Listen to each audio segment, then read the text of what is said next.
Hi అండి. Evening 6 ఆ టైంలో ఇంకా మా జాయ్సీ జెన్సీలు ఇద్దరు కూడా బయటికి తీసుకువెళ్ళి ఏమైనా స్నాక్స్ కొనిమ్మని చెప్పి వాళ్ళ డాడీని అయితే బాగా విసిగిస్తున్నారనమాట. వీళ్ళిద్దరితో నా వల్ల కాదు, నువ్వు కూడా రా అంటే ఇంక నేను కూడా బయలుదేరి వెళ్ళానండి. సరదాగా అలా బయటకి అయితే వెళ్ళాము.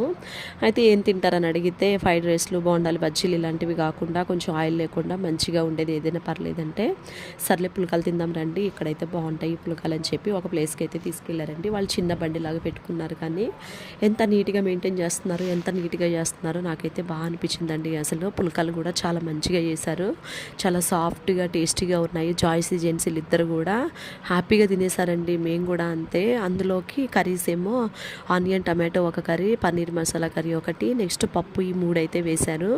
చాలా అంటే చాలా బాగున్నాయండి. నాకు బాగా అనిపించింది. నాకేంటంటే కొంచెం నీట్గా ఉంటే తినాలనిపిస్తుంది. ఇంకా వచ్చే దారిలో వాళ్ళైతే అక్కడనే బిస్కెట్స్ ప్యాకెట్స్ ఏవో కొనిపించుకున్నారు, కానీ అవి అక్కడ ఓపెన్ చేయలేదు రండి, ఇంటికి వచ్చాకే తిన్నారు. ఇంకా వచ్చే దారిలో డిన్నర్కి అని చెప్పి మా హస్బెండ్ అయితే చికెన్ తీసుకున్నారు. ఇంటికి వచ్చిన తర్వాత బగారా రైస్ వండుకొని చికెన్ ఫ్రై అయితే చేసుకున్నాము. ఆఫ్టర్నూన్ నేను పప్పు, రసం వీటన్నిటితో హ్యాపీగా తినేసాం.